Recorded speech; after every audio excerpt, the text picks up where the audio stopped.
Magandang umaga mga kaibigan. Nandito tayo ngayon ulit sa farm.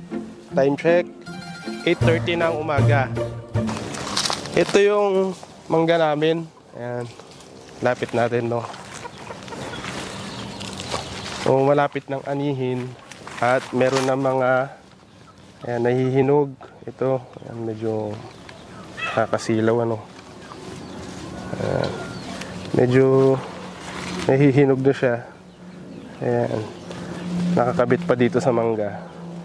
Pipitasin natin to. Ayan, ito.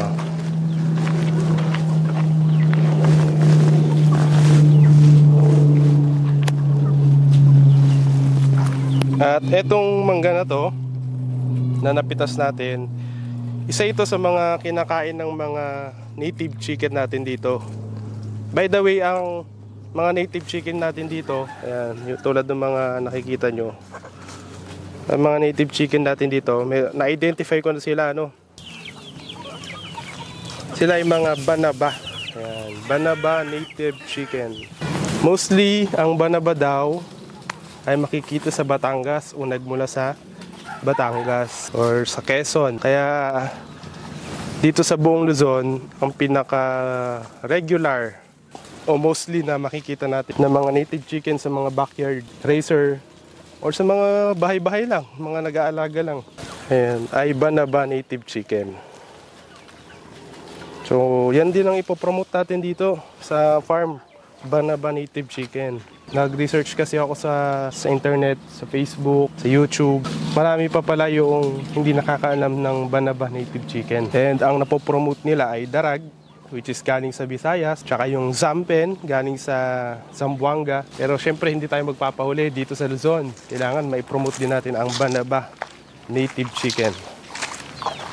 Medyo matagal akong hindi nakapag-vlog dito sa farm at nakapag-upload dahil meron din akong ibang mga trabaho. Ang totoo niyan, yung ginagawa ko dito sa farm ay sideline lang or investment natin. Ang ibang mga trabaho ko, graphic designer ako. Gumagawa ko ng mga logo with full branding guideline or brand identity, poster, mga tarpaulin, then booklet, pero mga design lang. Hindi ako nagpiprint. Ang printing business ko naman na meron ako ay PVC. Ayan, mga ID, mga customer card o yung Suki card na PVC. Yan, nagpiprint ako ng mga design sa PVC. So, pwedeng ID ng mga school or ID ng mga company. Pero, small ko lang to. Small business lang. At yung other business ko pa ay meron akong isang vending machine o laruan. Ayan, vending machine na laruan yung laman sa isang malapit sa school. And then, nitong nakaraang mga linggo, meron akong photoshoot sa isang wedding. Ayan, wedding ceremony. So, photographer din ako. Ayan, so, marami akong skill o ginagawa para magkaroon ng income. Yung ginagawa natin dito sa farm ay sideline and investment lang, ano. Kaya pagpasensya nyo na mga kaibigan na hindi tayo nakakapag-upload ng madalas. Pero pupush natin yan. Na ito yung isa sa mga cage ng mga 1 month to 2 months old na mga sisiw dito sa farm. Di ko pa sila pinapakawalan dahil medyo maliliit pa yung katawan nila. So baka hindi pa sila makasurvive sa free range. Kaya nandito lang sila sa ilalim ng mangga. Ayan, nakakulong. Ayan, may mga net para hindi sila pasukin ng mga pusa, ng mga uwak, ayan, o ng mga aso na mga gutom na nandiyan lang sa mga kapitbahay. So safe sila.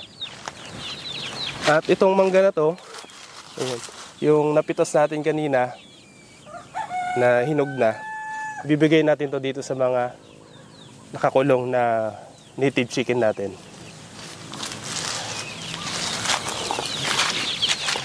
Okay, so ito yung mangga.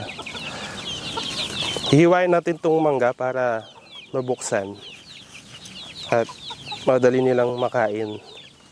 Ayun oh, grabe. Hinog na hinog.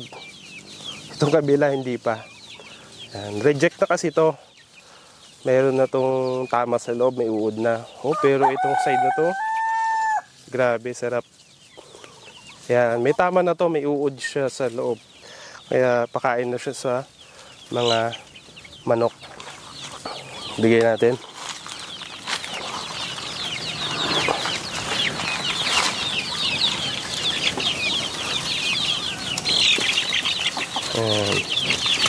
Oops.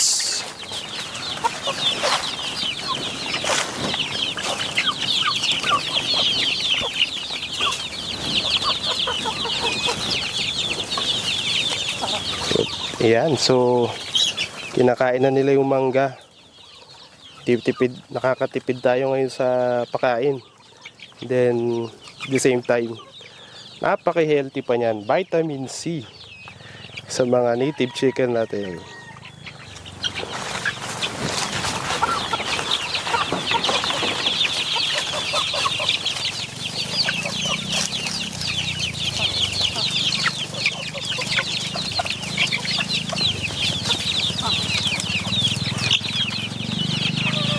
So itong kwan na to, itong mga native chicken na natin na nandito sa loob ng cage na to, unang pen na to, ay nasa 40 pieces. Ngayon punta naman tayo dun sa mga adult natin na manok. Ayan. Papakainin naman natin sila.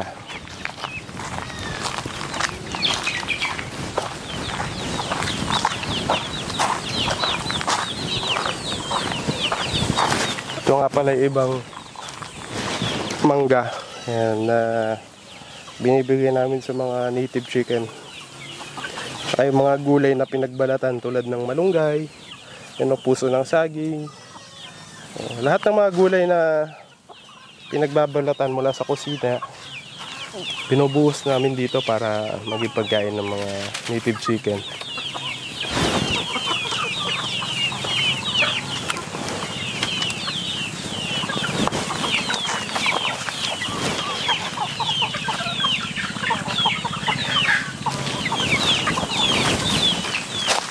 Tara, so timplahin natin yung pagkain ng mga manok natin na naka-free range.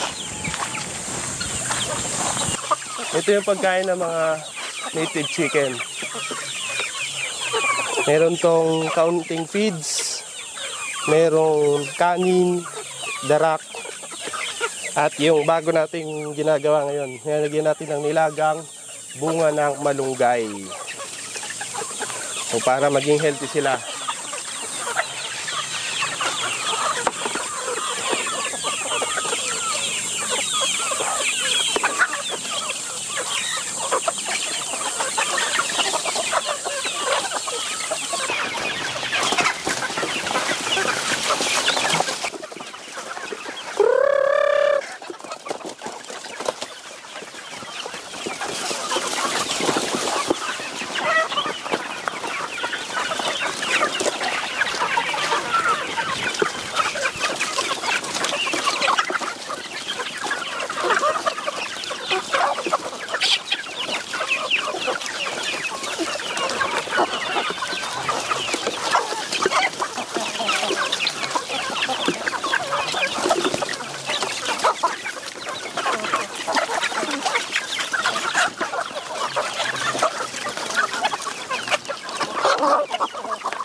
Ayan, mga kaibigan, ayan, gustong gusto nila yung malunggay, hinalo sa feeds, darak at kanin. Yung malunggay pala, yung malunggay ay nilaga muna natin para maging malambot. At yung katas nun, yung katas ng bunga ng malunggay ay magiging vitamin din ng mga native chicken natin. Free range native chicken.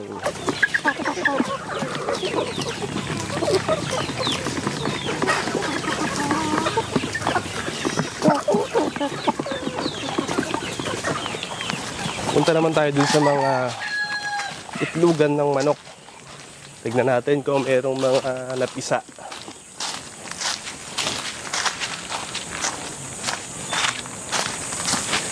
Ito yung isa sa mga housing dito sa farm, kung saan nandito na yung mga darak tsaka ibang mga gamit dito sa farm. At the same time, nandito rin yung mga itlugan ng mga manok. Tignan natin kung merong mga bagong pisang sisiw.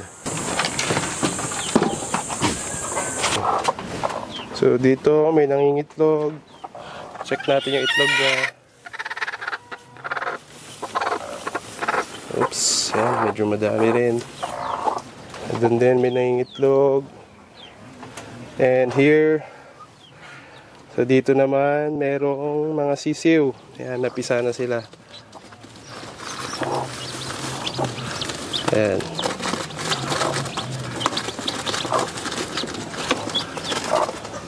Mga bagong pisa. Siguro kahapon pa to.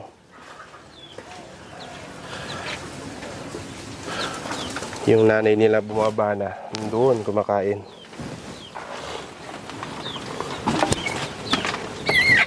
Dito walang itlog. Dito ay meron. Merong dalawa. Sisikatan pa ng araw. Ito wala. Ito may nangingitlog. So parang kakapunta lang ng inahin dito. Medyo kwan siya. May stress sa atin. Alis muna tayo. At dito may nangingitlog.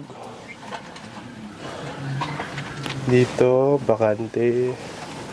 May bakante. Ito merong isa. Ayan, may isang nangingitlog dito. May isang itlog na dito. Dito meron namang 5. Okay, tuloy-tuloy. Maraming nangingitlog pa rin.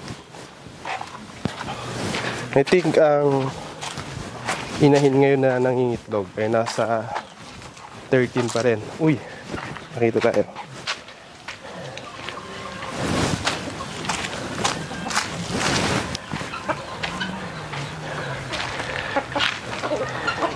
Ayan, so kinakabisahan na yung isa nating dumalaga na manok. Yan yung sisiw natin noong November. Medyo malaki na siya. Wala pa ako nakitang kaedad niya na nangingitlog. Kaya I think ang inahin ngayon ay nasa 13 pa rin. Or baka 10 na lang kasi kinatay ko na ibang mga inahin na matatanda na. At yung iba naman na mga babaeng native chicken dito ay bata pa. Iba 5 months, 6 months, kaya hindi pa nangingitlog. Yung inahin natin ngayon na nangingitlog pa rin ay sa parang 10 to 13. Ito yung iba natin sa mga manok.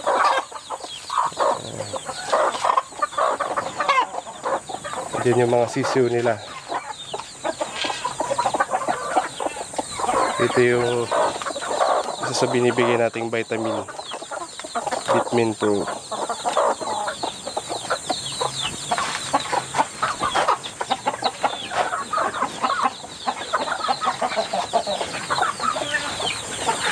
Ito naman yung chicken brooding box. Dito yung mga chicks.